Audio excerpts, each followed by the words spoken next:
Welcome to Through the Years, a Dragon Ball podcast hosted by me, Landon. I'm super excited about Through the Years and what this podcast is about and what it can end up being as we just go through this journey. So a little more backstory. My name is Landon. I've been a fan of Dragon Ball Z, all things Dragon Ball for over 20 years. I cannot pinpoint the exact year I became a fan of Dragon Ball. Probably 1998-ish.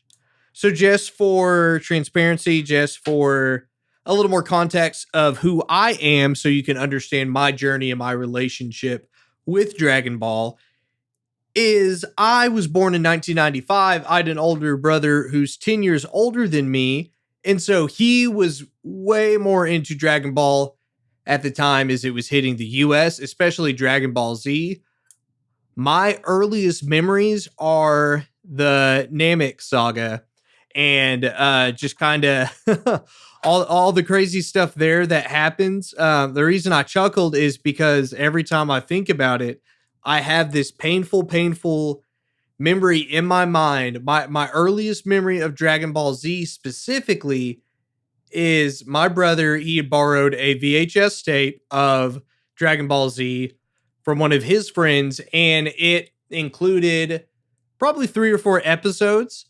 And the episode that it ended on, if I remember correctly, I'd have to track down the VHS and look on the exact layout of what episodes were on there. But I know for sure on that tape, the episode where Frieza in his second form pierces Krillin with one of his horns, one of the spikes on his head, pierces Krillin, and he's like thrusting his head up and down. Krillin's body is just being pierced more and more, and he's like, "Yeehaw, come on, Buckaroo."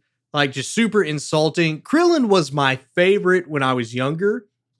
He's still one of my favorites, but when I was younger, he was my absolute favorite out of every other character.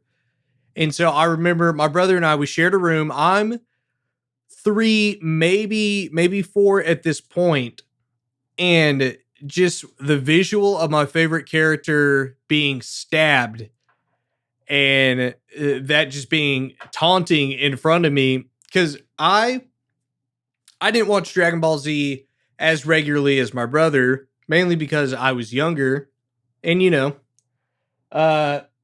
I had really good parents. I still do. They were pretty conservative in the way that they raised us. There's nothing wrong with that. And so they're like, "Hey, that's probably too violent for a 3-year-old." Well, I would just watch it when my brother watched it.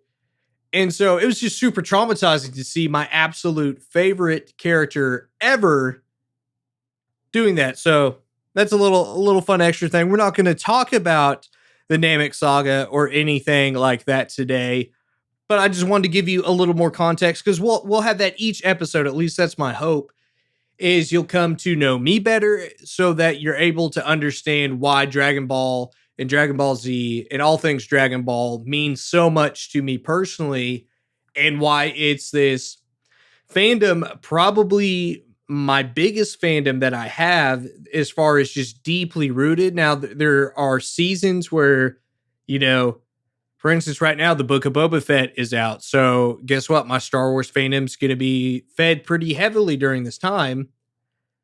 That doesn't mean that I'm like, well, I'm not a fan of Dragon Ball Z at all anymore. That's not true. That's never going to happen. It's just not how I roll or how I'll ever roll. Dragon Ball will always be a part of my life in some way, shape, or form. Regardless, we're going to go ahead and jump in to our show today. So we're going to try a format because I want these episodes. Originally, I wanted these episodes to be about 30 minutes each and for them to be snackable. Because I understand if you listen to podcasts, you probably don't just listen to one. You probably listen to multiple. At least that's my experience. And the amount of hours in a week never changes. And so it becomes really easy to have to pick and choose what podcasts you listen to first. There's some that take a back burner the week they come out and you pick them back up the next week. I totally get that. But I crunched the numbers of Dragon Ball. So there's 153 episodes of Dragon Ball. There's 291 episodes of Dragon Ball Z. There's 64 of Dragon Ball GT. I think there's like 131 of Dragon Ball Super, if I remember correctly. Plus, there's all the movies. I crunched the numbers. That would roughly take me about, if I did a 30-minute episode each week, just highlighting one episode of the show, it'd be about 12.3 years until we get from Dragon Ball all the way through Dragon Ball Super, at least with what is been released on home video up until this point. That's not, that's nothing if they continue to release Dragon Ball Super, or, Dragon Ball Super, the superhero movie isn't even out yet. So that doesn't even count. That doesn't apply. Not to mention, like, if we want to go through the manga or anything like that, completely unrelated. So we're going to test something out. If you listen to this, give me some feedback. I'll continue to evaluate, just because we're starting fresh. We're starting from the ground up. And so I just want to be able to figure out, what's the best way to do this, because I don't want it to be like, hey, you've got 2 to 3 hours of just my podcast you need to listen to a week. But also, I don't want you to get burned out if you're like, hey, I don't care about Dragon Ball. I just want to listen to Dragon Ball Z. It's going to be quite a while till we get to Dragon Ball Z. So we're going to try today. We're going to try 2 episodes of Dragon Ball and see how that goes. Like I said, please give me feedback, because I do this. Yes, I do this for myself as a creative outlet, but, I want other people to become lifelong fans of Dragon Ball like myself. And so I hope this episode and the episodes to follow, they make you smile, they make you laugh, and just all those kind of things to jog your memory of maybe moments you forgot from the show. So this isn't a watch along. I want to be very, very clear. This is not a watch along at all. You're more than welcome to watch it. Why I'm talking, I'm not going to be, synced up with, okay, here at, 2 minutes, 15 seconds, this is what's going on. But it will be an analysis of the episode combined with my takes as what do I remember from watching this originally when I was younger, and what do I think of it now, 20 years later, watching this. So, without further ado, I think it's time for the show. Okay, so on today's episode, this is officially episode 1 in canon of Through the Years, a Dragon Ball podcast. If you listen to the trailer episode, it's kind of episode 0. It's kind of like a pilot in a way. It's just a snippet of how the show's going to go. But today, episode 1, we are kicking off at the very beginning with Dragon Ball, and we will be covering Dragon Ball. This is all season 1, obviously, because we're at the beginning. This will be season 1, episodes 1 and 2. So let's dive right into season 1, episode 1, Secrets of the Dragon Balls. And so one of the things I'm going to be doing each episode of this podcast, but I'm keeping track as I'm rewatching these episodes before I record, just so everything's fresh, taking notes through them. One of the things I'm going to keep track of is character debuts, because that's important. One, just to see who's on the episode, but also to see where characters come into play. Are they here in season 1 and we don't see them again till season 5? Do we see him in Dragon Ball and then we don't see him again till later on in Z? Things like that. Just because that's integral to the story and the continuity of Dragon Ball and Dragon Ball Z and Dragon Ball GT and Super and all those kind of things. Just because, we want to know who is on screen. So here are character debuts for episode 1, Secrets of the Dragon Balls. Obviously, we have the debut of our main character, Goku.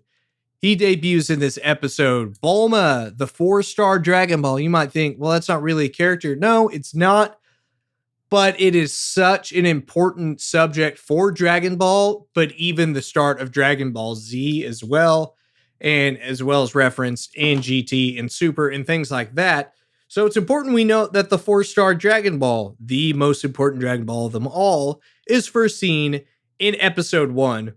We also have the debut of Emperor Pilaf, Mai, and Shu as well. So one of the things that first struck me, even just in the intro of Dragon Ball, I guess I should go ahead and throw this out there. The episodes that I am watching are the brick sets, some people like to call them. So for Dragon Ball, it was the big blue box sets per season. For Dragon Ball Z, it's the orange brick box sets. And then for GT, you've got like the cool, like neon green, lime green kind of color. So that's what I'm doing. It is for Dragon Ball, this is the only option available right now. So personally, growing up in the US, I prefer the US broadcast version just for the Bruce Falconer music that starts, I want to say around episode 60, maybe episode 64 of Dragon Ball Z, just because that's what's ingrained in my memory. However, I have watched through all of it with the original Japanese soundtrack as well. So just throwing that out there because it's like, well, what cut is he watching? What version of the show is he watching? So that's what I'm doing. So right from the get-go, just the opening that plays of Dragon Ball, it's a lot more whimsical than most people would associate, unless they're super familiar with Dragon Ball and Dragon Ball Z. I would even say the Japanese show intros which are on these DVDs for Dragon Ball and Dragon Ball Z and GT are a lot more whimsical and a lot more child friendly, I guess you could say, as opposed to, if you're in the United States and you're watching the Toonami cut or something, and there's heavy rock playing, guitar solos constantly, super cool, like violent visuals of like actual fighting taking place.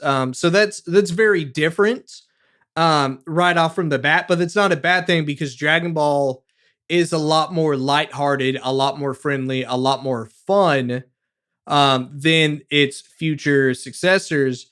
And that's not to say that it's any lesser. That's not to necessarily say it's better, but this is how it started. And it's super important that we know the context of how these characters first met, how they first interact, because it lays the pathway for how they grow and they develop through the series. So right off the bat, as soon as the opening title finishes playing, we get an introduction to who Goku is. This cool little montage showing a picture of him with narration talking about how Goku has only one thing left of his grandfather, and that's his grandfather's most prized possession, a Dragon Ball. You look a little closer, you realize it's a 4-star Dragon Ball. So this introduction to who Goku is, it talks about how he's just a different kid. He's lighthearted, he's strong, and he lives by himself now because his grandpa passed away. And it's interesting because it's just like, bam, here's a character, here you go. But that's really, really helpful for just establishing who he is, because we're like, okay, this is Goku. Let's see who Goku is. And immediately after that, we see some feats of Goku's abnormal strength right out of the gates, because he picks up this huge stump and is just chopping it into chunks of firewood by punching it. And it's like, hey, I don't know of any little kids that can do that. So it's mind blowing right off the bat. And like clockwork, you hear the revving of an engine, you see dust and like the silhouette of a vehicle way in the distance, and it speeds up. And who is in that said car? Well, it is Bulma. And now this is her official debut into Dragon Ball. And so right off the bat, this is where Bulma is interjected into the story. And if you have seen anything else, you realize how long of a stay her character has in the entirety of Dragon Ball. And this is what's tricky because the show's called Dragon Ball, but the expanded universe, I guess you could say, is called Dragon Ball as well, because you have Dragon Ball Z and you have Dragon Ball GT and Dragon Ball Super and things like that. So just try and stay with me if you can with the changing of the usage of the word Dragon Ball. But Bulma shows up. She's in the story now. And what's crazy is we see the Dragon Ball light up as she is talking to Goku. What's crazy is Bulma just casually is in the distance, right? She is driving. Goku, he's yet to see Bulma, and he's in Grandpa Gohan's hut, which is where he lives right now. And he goes in there and he's talking to Grandpa, which he believes his grandpa is inside the Dragon Ball. That's all he has left of him. And the Dragon Ball starts to glow, and he says, "This is weird. I've never seen that happen before." So this is your first on-screen encounter with the Dragon Balls containing some kind of power. So right after this, we also see our first animal encounter in Dragon Ball. It's a saber-toothed tiger. A couple of notes about this. This is why I wanted to bring it up, because animals play a really interesting role in Dragon Ball, because it's like, hey, those are, real life animals that we have right now, but then there's also dinosaurs, but then some of the animals talk, and it's really cartoony. It's really fun. It's unique. Some people are like, hey, that doesn't really fit in with the seriousness of Dragon Ball Z and Super. And it's like, yes, it does, because we're seeing that established here. But why is it special that we see a saber-toothed tiger in this first episode with Goku? And the reason I want to address this right now is because a saber-toothed tiger shows up in the first episode of Dragon Ball Z with Gohan. We'll talk about this way later when we get to Dragon Ball Z, but you see Gohan interacting, being chased by a saber-toothed tiger. The saber-toothed tiger steals Gohan's hat, which has the 4-star Dragon Ball on it. So for me, it was just like, whoa, that's cool. Because I recently just watched through the first couple of seasons of Dragon Ball Z in 2021. So it's still a little fresh on my mind. And now going through and seeing the first episode of Dragon Ball with fresh eyes and having just that little nugget inside my head, it was super cool for me. What's crazy is Bulma runs into Goku with her car. She slams on the brakes. She can't believe it, realizes she hits a kid. Just casually hits a child with her car. And she's like, oh no, what happened? Goku immediately gets mad. He doesn't know what a car is, so he thinks the car is a monster and proceeds to attack it. Starts picking up the car and chunks it with Bulma still in it. Bulma peeks out of the car, thinks Goku is some kind of a monster, doesn't know what he is, casually pulls out her gun and just starts shooting a child. Bulma just casually shoots a kid. Okay? I don't remember that. Super shocking to see. She just casually shoots, like that's her instinct is, hey, this child, she doesn't know he has a tail yet. This child just casually picked up my car and is showing strength. Yes, that's freaky, but your first instinct is to pump the kid full of lead. What's funny is Goku references Grandpa Gohan's teaching, and just with like the magic of what's going on. And he talks about how Grandpa Gohan warned him about black art and black magic. So what's crazy is even right here at the very beginning, Goku is very quick to I don't want to say this. Goku is very quick at refuting, I think that's the right word. He is saying what has been instilled in him by Grandpa Gohan, which is super important because we later see this down the line through Goku's kids and Goku's friends even. So Goku reveals isolation, okay? He's never seen a girl before. This shocks Bulma. He says Grandpa told him if he ever meets a girl to be very, very polite. And he also mentions that his grandfather died many years ago.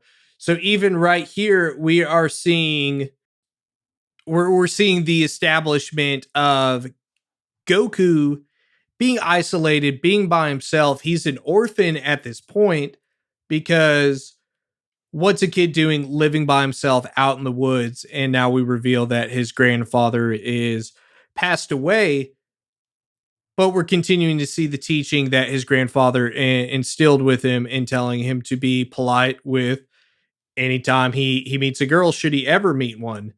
So Bulma explains that the car is not a monster. Goku connects the dots of what a car is. How? Because his grandpa taught him, and he had also heard of cities. And so Goku is automatically friendly because he's connecting these dots. There's no telling the last time Goku had human interaction. And he's now connecting these dots to things that Grandpa Gohan taught him about as he's seeing them in real life, whether it's meeting a girl, whether it's seeing a car, or even cities. And so for Bulma, you got to imagine this is like straight up culture shock to her because, you know, how on earth does a human being exist and not know what these things are? So Bulma thinks higher of herself, and it shows in her assuming to be desired by Goku.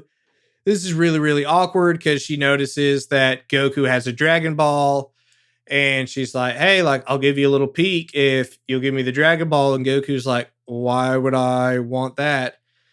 Bulma automatically gets upset. She can't believe that Goku would say no. So we need to talk about this. We talked about Dragon Ball being a lot more whimsical, a lot more friendly, childlike.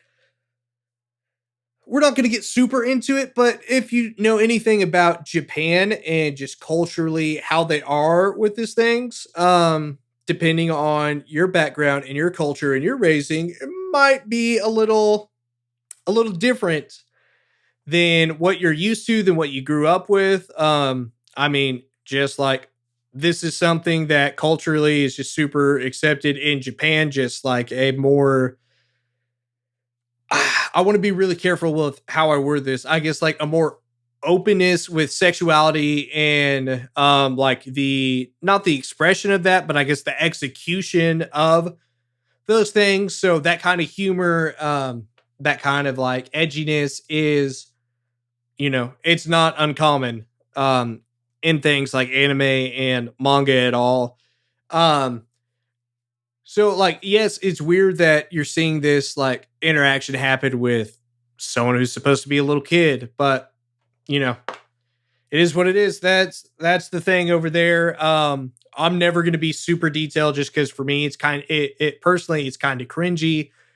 It's why it's harder for me to watch through Dragon Ball just because of some of those moments. But it's important we go over those moments because there's even little things like here's Goku's first interaction with a female.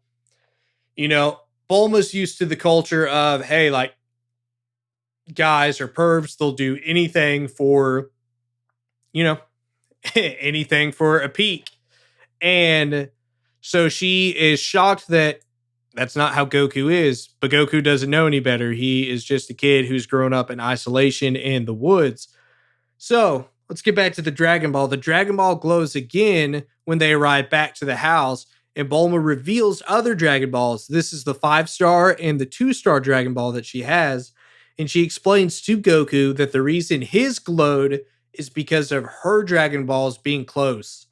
She also explains to him the great power that they have in order to grant wishes. So even more so now, we're already getting deeper into the lore of okay, why is the show called Dragon Ball? Oh, because it's centered around these mythical magical orbs called Dragon Balls. And we've heard that there's power related to them now.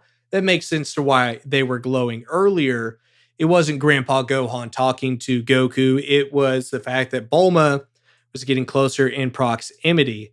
Now, I mentioned earlier we had 3 other character debuts. We had Emperor Pilaf, Mai, and Shu.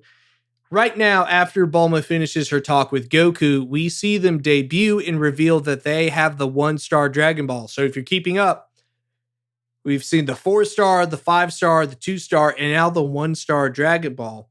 Mai explains that the eternal dragon shows up when all 7 Dragon Balls are gathered. I love this because it's immediate lore being established. They're building upon what you've already seen, and it's been very easy to follow. So instead of, okay, they could have started off the first episode with a 3-minute video explaining, what the Dragon Balls are and the power, but instead now it's kind of naturally, in like an expository way, has been revealed to us through, you know, little snippets with Goku's interaction with a Dragon Ball by himself, his interaction with Bulma, finding out there's other Dragon Balls, and now, you know, miles away in a separate remote location, we see 3 villains who are now interacting with the Dragon Ball, revealing more lore to them.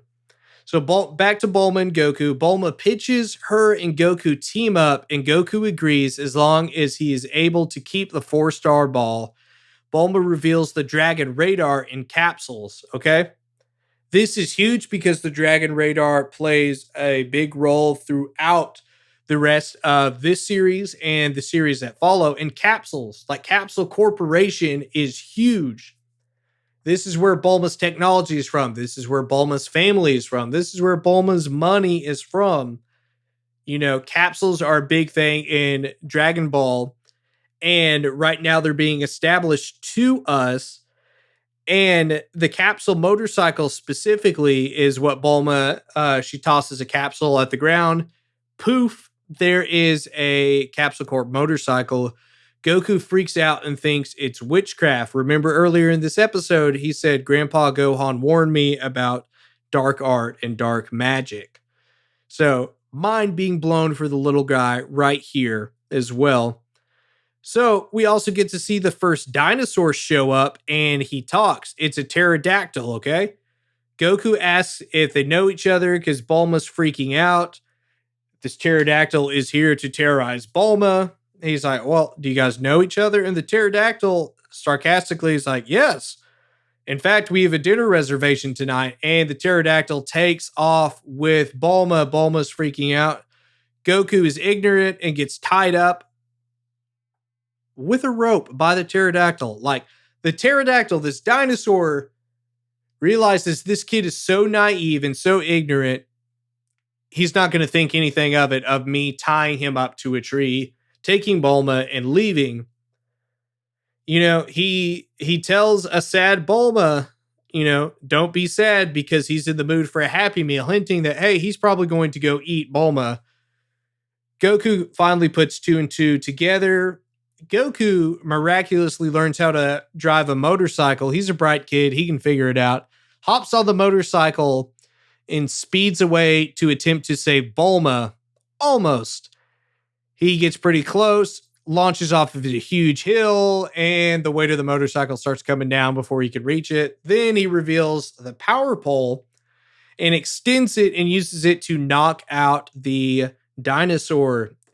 I I don't want to call it a dorsal fin. That top part on the dinosaur's head is literally snapped off because of the power pole.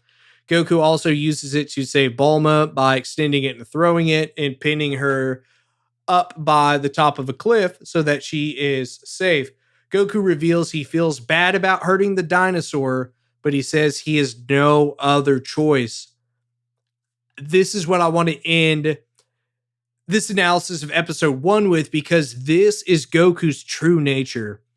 He feels bad about hurting people and he doesn't want to do it. He doesn't want to hurt anybody, but if that is the only choice he has in order to do what's right, he will do it. And that's like, if you want to sum up Goku, that is Goku to a core. He doesn't want to hurt anybody. He wants to treat everyone nice. He wants to treat everyone fair. Last thing he wants to do is hurt anybody. But if he's forced against a wall, this is what he will do. He'll do what needs to be done. So we're going to take just a quick little break, and then we will be back with season 1, episode 2.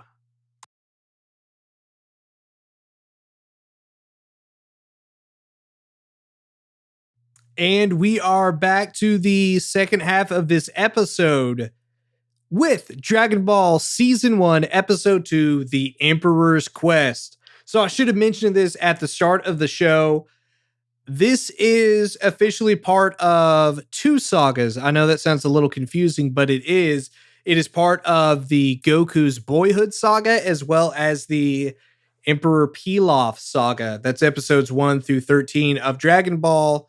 I know that's a little confusing, but I just want to throw that out there just so we know contextually where we're at in the story, because that's something Dragon Ball does. Is there are sagas in other shows, you might call them story arcs, storylines, but the way we Dragon Ball has always been broken down is by sagas. So if you didn't know that, you're welcome. If you did know that, sorry for taking your time.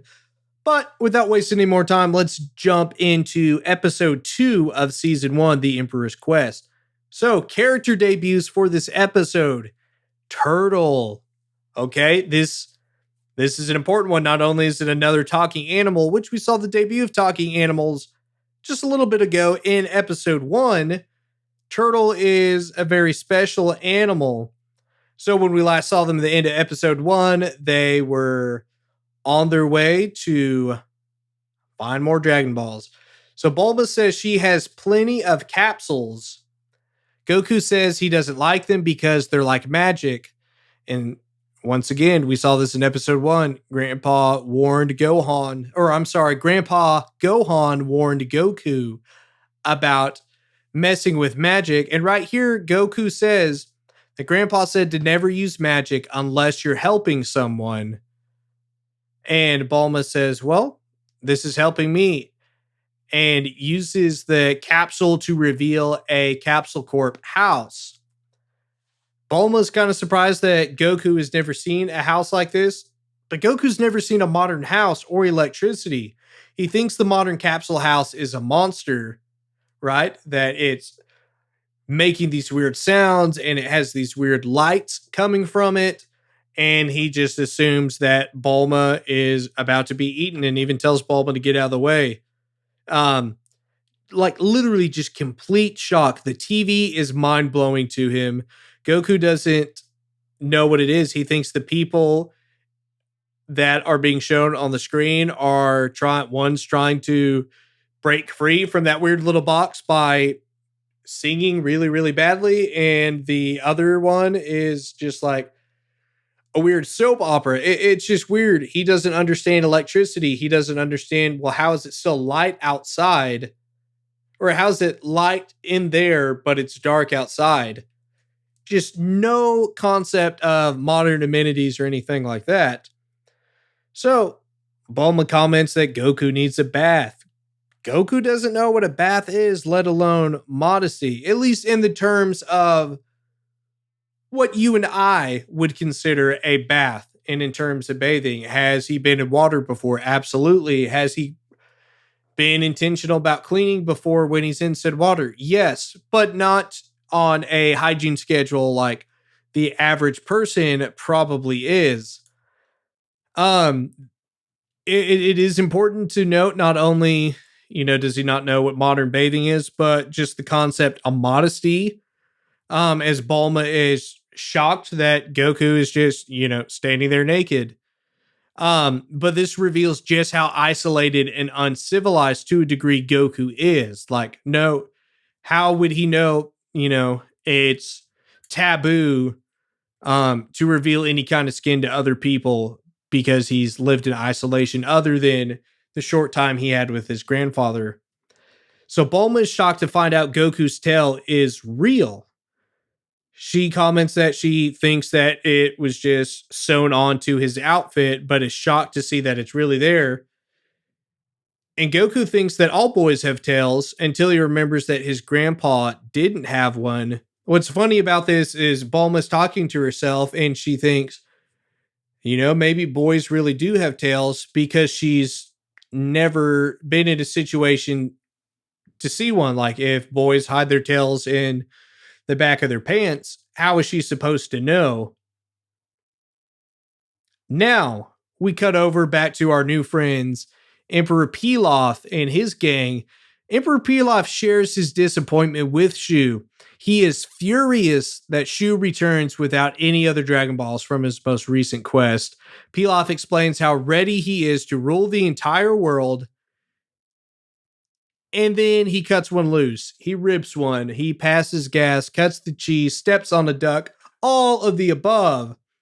Pilaf reveals a trap in his palace, and not only does he deny his fart, but he threatens Shu with a chainsaw until Shu takes full responsibility for that fart. Like, the trapdoors open up, these metal robotic arms are holding Shu up in the air, and Emperor Pilaf is threatening Shu with a chainsaw, and he's like, now, you wouldn't ever dare think that that was me, right? And Shu was like, no, it was me. Like, I can't believe it. How, like, inappropriate for me to do such a thing. This shows just the, like, the unstableness of Emperor Pilaf, because at first you're like, oh, he's not that big of a threat. And he's like, oh, wait, no, like he would readily just kill somebody because he doesn't want anyone to think that he's capable of farting. So Mai interrupts them and debriefs Emperor Pilaf about a fallen agent who was sent on a mission and allegedly may have found a Dragon Ball. They don't know for sure, but saw a red glowing light.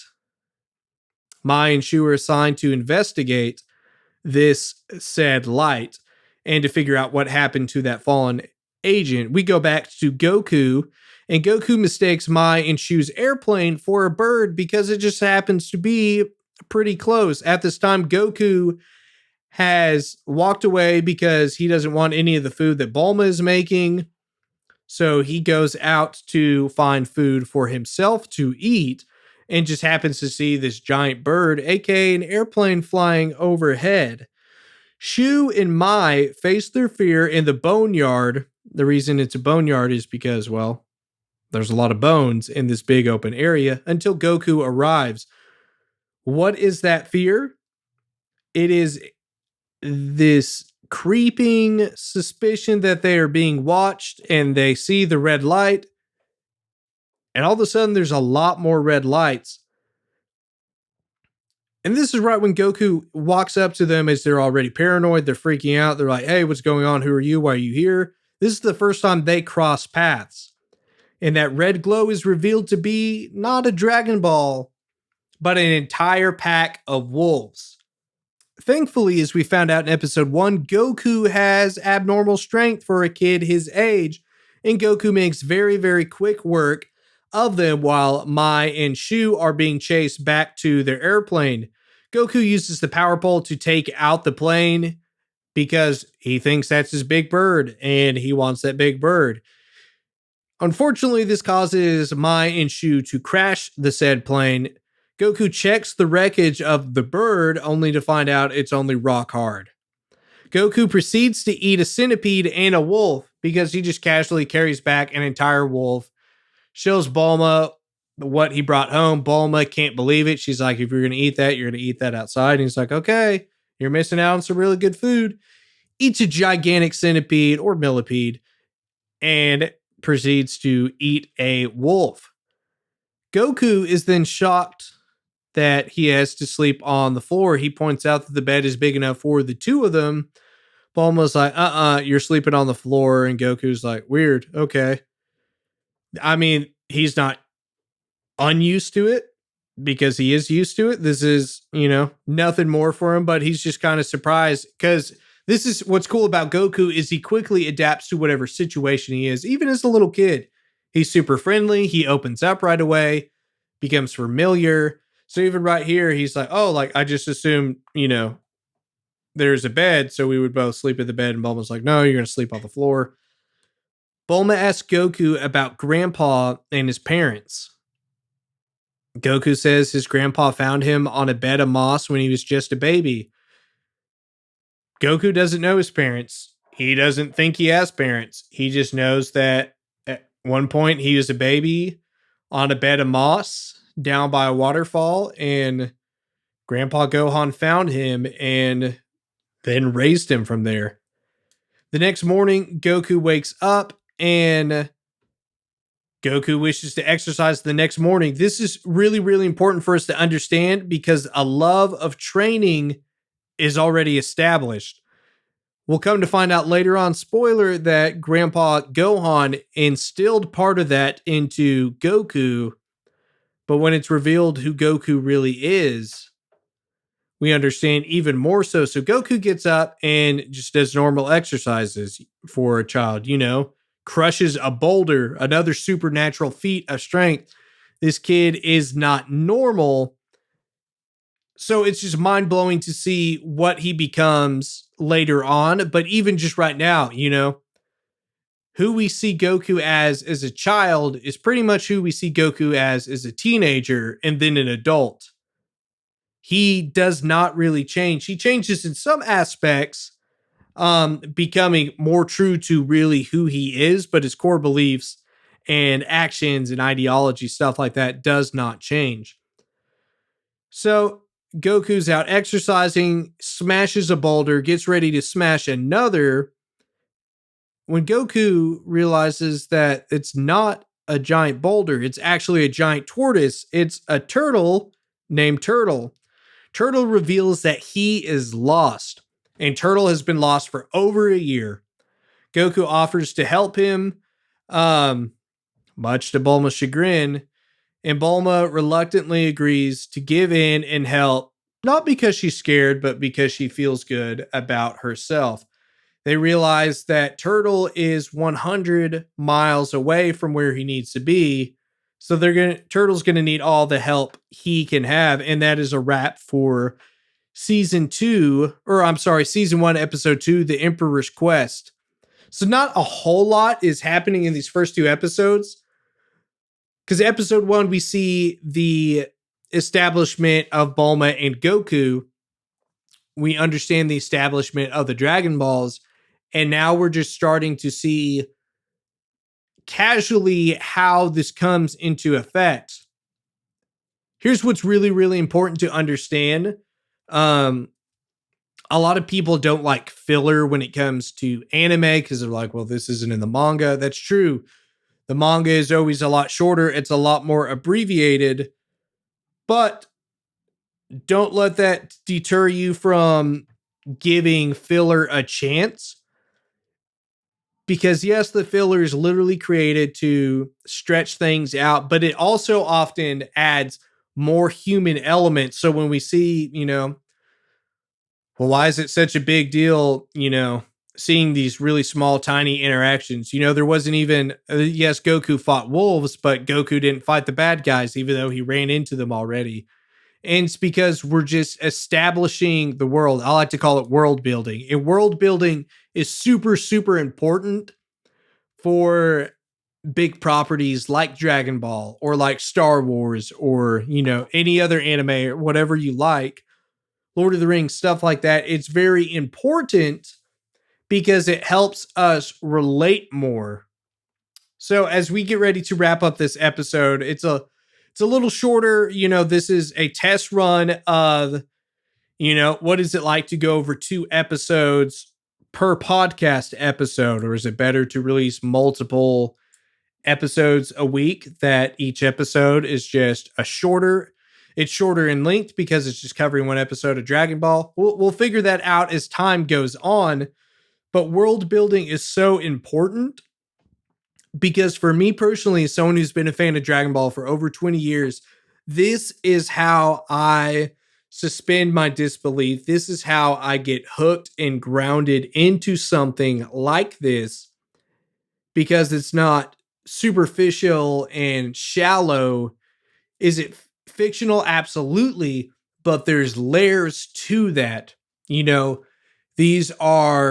It's setting up to be, these are real people in this real world going through real life situations that just happen to be abnormal compared to our real life standards.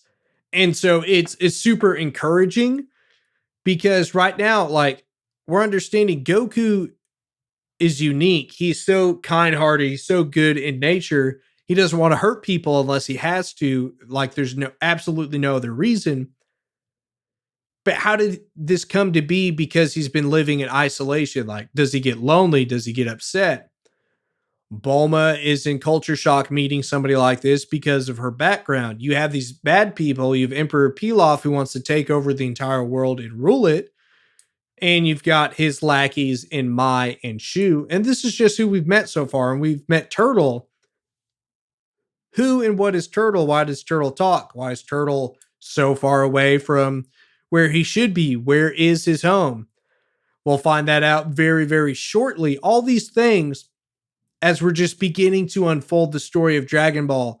Dragon Ball is so much fun just because, it's lighthearted, it's adventurous, and it builds off of that. Like, that is a good starting point for character development and character evolvement. Is that a real word? Maybe.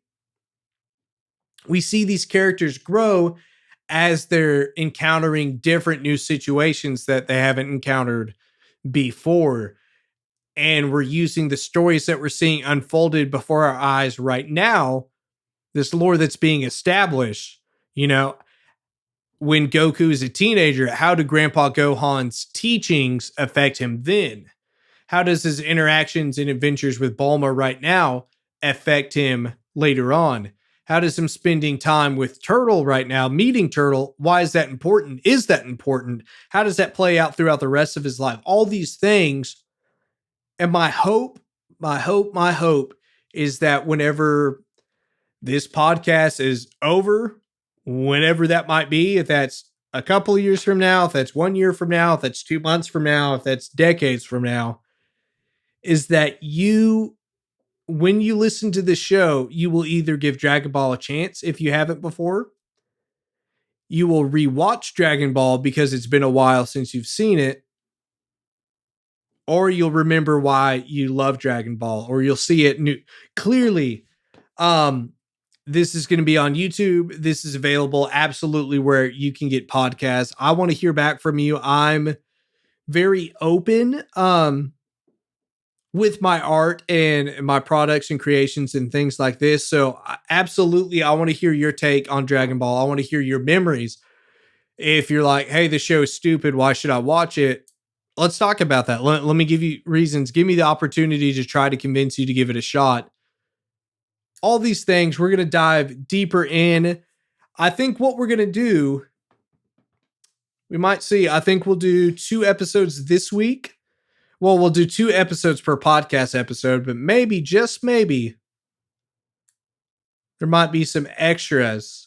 Because my thing isn't necessarily how much you consume of my content, but to get the ball rolling of just this exploring why is Dragon Ball worth watching and being a fan of. So this has been episode 1 of Through the Years. As always, provide me your feedback. Please like, please share, please subscribe. Word of mouth is the best thing you could do to help me. Give your friends the opportunity to listen to this show or to watch the video on YouTube.